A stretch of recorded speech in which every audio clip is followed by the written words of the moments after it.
The Imperial Star Destroyer is one of the most iconic ships in Star Wars, and it spawned an entire genre of excellent ships. Today we're going to look at a few of the best. I'm Joey from Radio Free Coruscant, and these are the best Star Destroyers in Star Wars.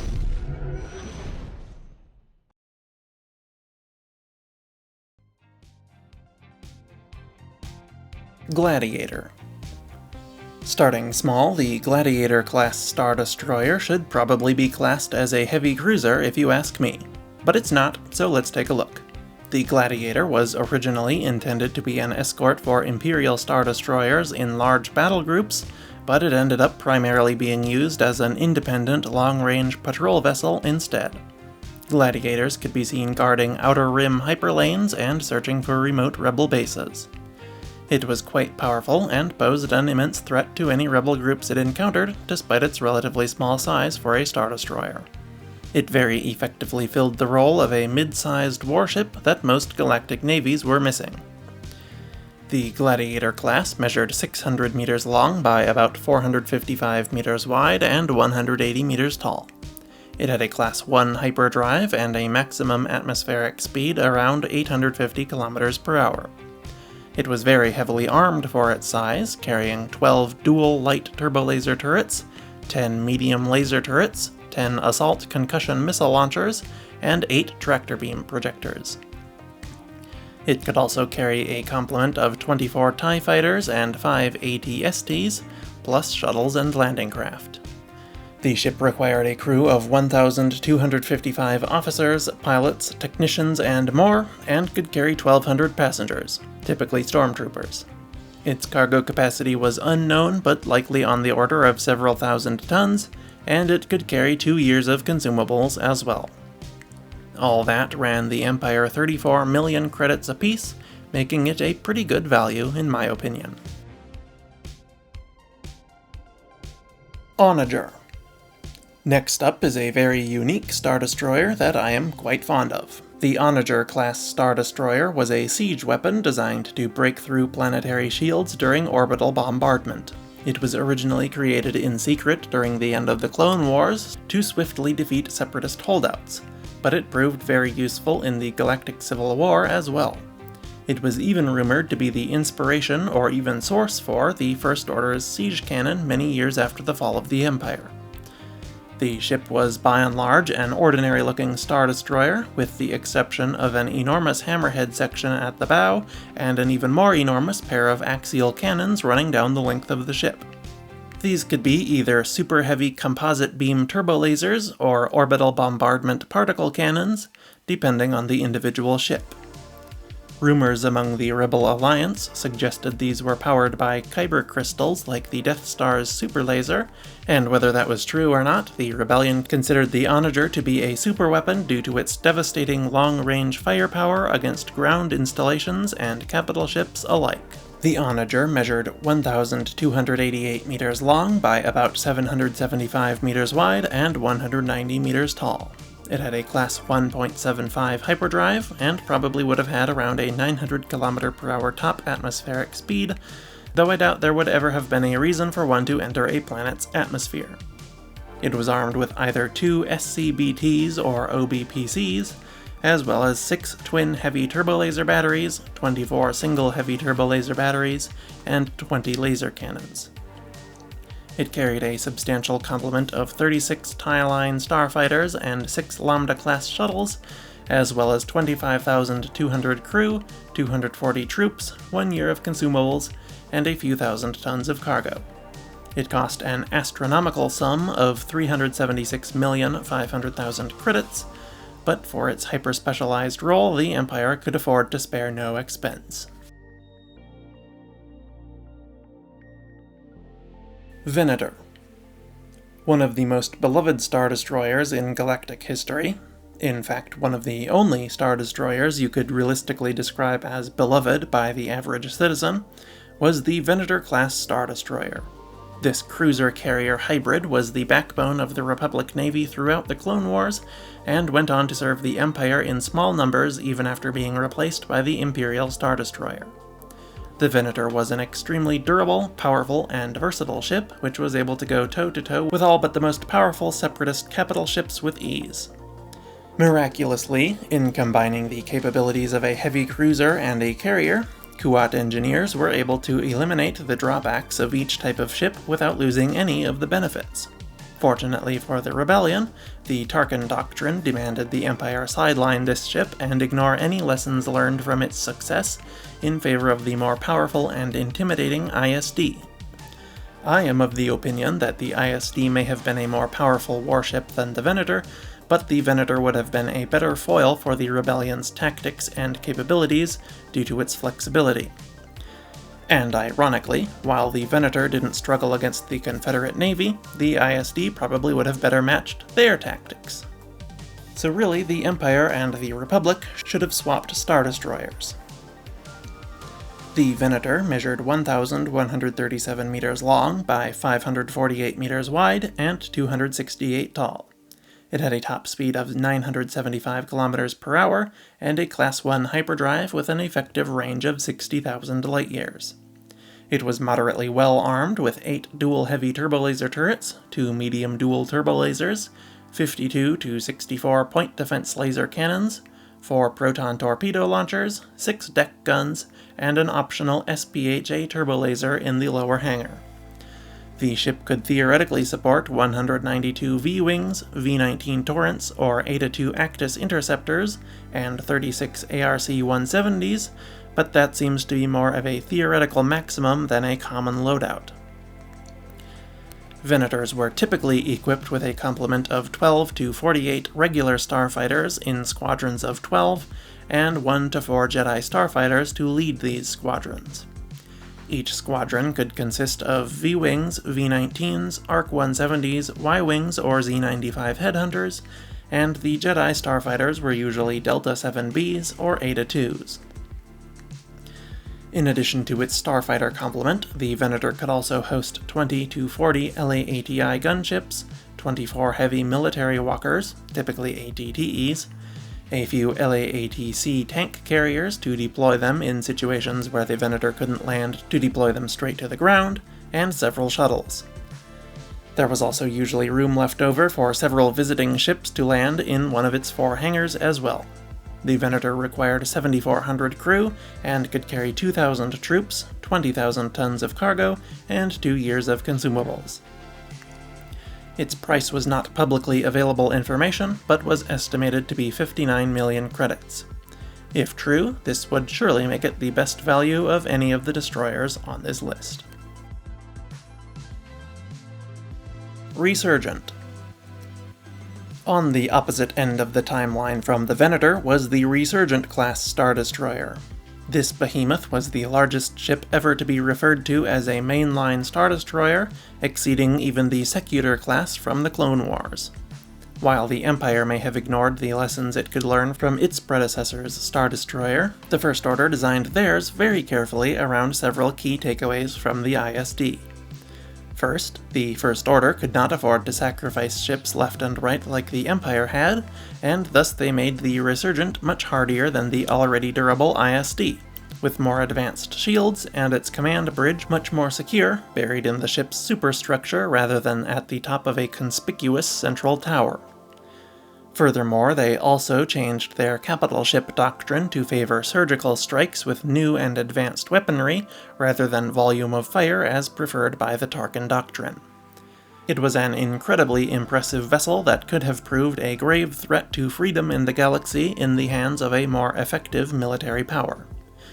But while their technology and military equipment was fearsome, their leadership was not, and the First Order insurrection only lasted 1 year. The Resurgent measured 2,915.8 meters long by 1,483.5 meters wide and 496.9 meters tall. Its atmospheric speed and hyperdrive rating were unknown, but I would guess them to be 750 km per hour and Class 1 respectively. It was incredibly well armed, with some sources stating it to carry over 1,500 turbolasers and ion cannons.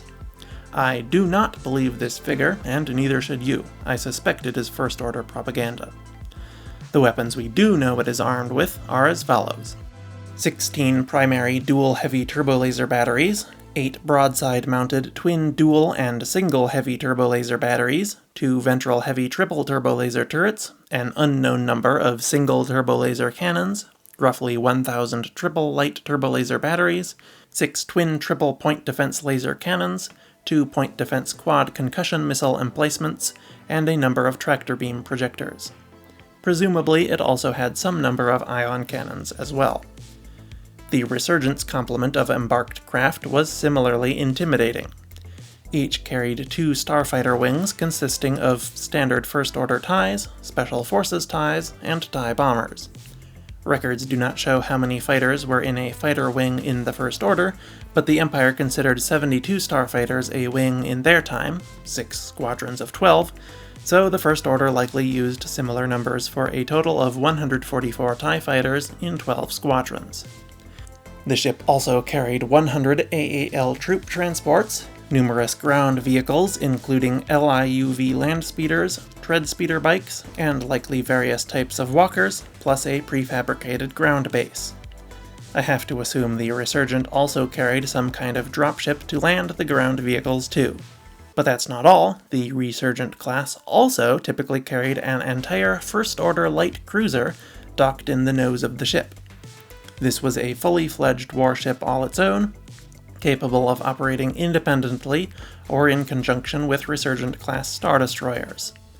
Resurgents carried these cruisers to provide a tactical advantage, and also to use as a crew transfer shuttle.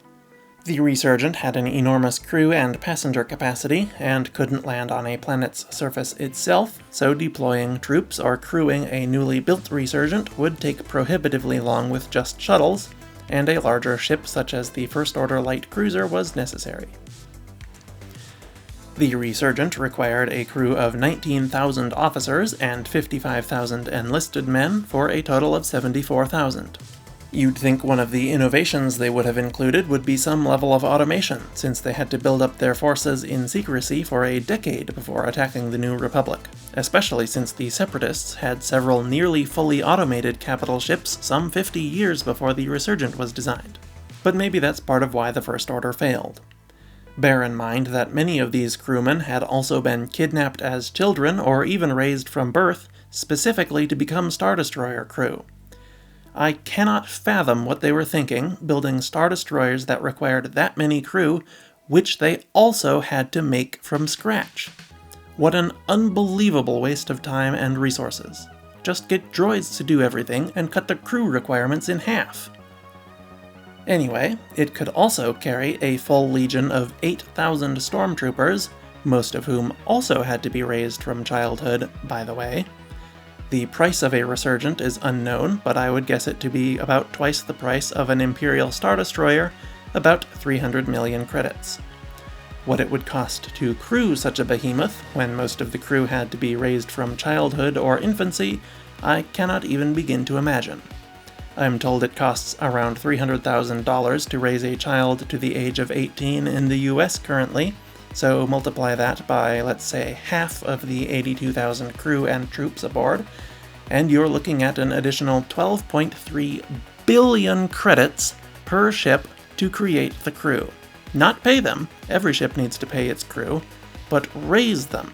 Since the First Order filled out its ranks with kidnapped children, it could indoctrinate and train to their exact specifications. Utter madness. I really like this ship, but what were they thinking? Imperial Star Destroyer.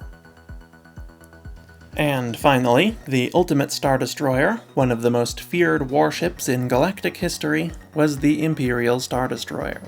This powerful machine was the mainline capital ship of the Galactic Empire, and saw use as everything from a military transport to a command ship. They could be seen patrolling hyperspace lanes, blockading uncooperative planets, bombarding rebel bases, and transporting important Imperial personnel such as Vader or Tarkin. Interestingly, the Imperial Star Destroyer was divided into 2 models, the Imperial I and later Imperial II. The differences between the two were relatively subtle, the most noticeable being the replacement of the sensor array at the top of the command tower, and upgraded main weaponry. Internal technology was upgraded as well, but those are the most obvious visual changes. The Gladiator and Venator, as well as several other ships not on this list, are also broken into Block 1 and Block 2 variants, but there doesn't seem to be any tangible difference between those variants, and they serve only to make reading about them on Wikipedia a more frustrating experience. But the Imperial I and II were pretty different from each other, with distinctive visual differences as mentioned, and actual plot points revolving around the upgrade, so I'll give that one a pass. Combining those into one Wikipedia page would overcomplicate it. Anyway, regardless of the variant, the Imperial Star Destroyer was a massive threat literally and metaphorically to pirates and rebels across the galaxy. It measured 1,600 meters long by 985 wide and 455 tall. It had a maximum atmospheric speed of 975 kilometers per hour and a Class II hyperdrive.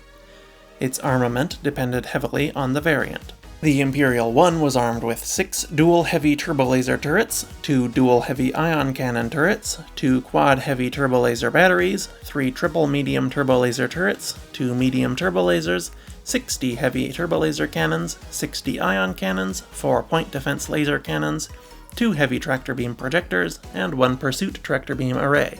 The Imperial II had a simpler and more powerful loadout, with 60 triple medium turbolasers, 60 heavy ion cannons, 8 octuple turbolaser batteries, 6 dual concussion missile turrets, and 10 heavy tractor beam projectors. Both variants of the ship could carry a wide variety of embarked craft.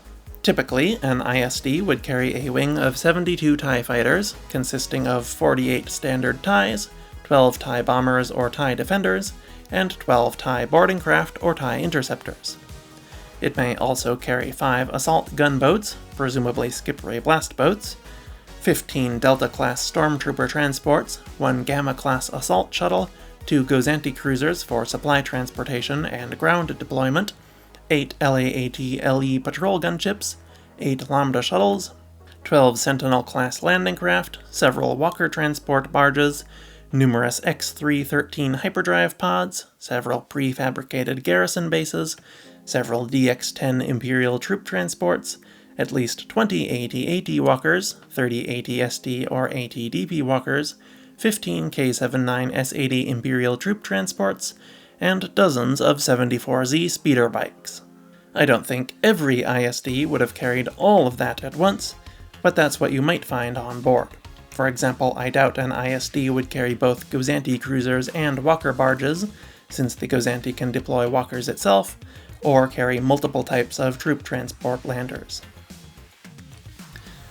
Anyway, the Imperial Star Destroyer required an enormous crew of between 37,085 and 47,060 personnel, consisting of 9,235 officers, 27,850 enlisted personnel, and 275 Imperial weapons technicians.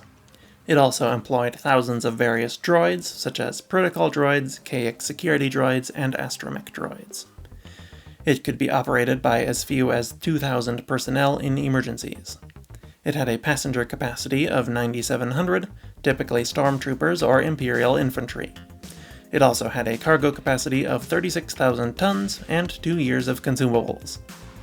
All of that made the Imperial Star Destroyer quite expensive, costing the Empire 150 million credits apiece. And those are the best Star Destroyers in the galaxy. There are many that I left out, like the Nebula, Pelion, and Secutor, so let me know what you think of these, or if you would have substituted one of the others. I deliberately left out dreadnoughts like the Executor and Mandator, so let me know if you'd like a list of the best Super Star Destroyers someday too. But anyway, thank you for watching, and I will see you next week. RFC, out.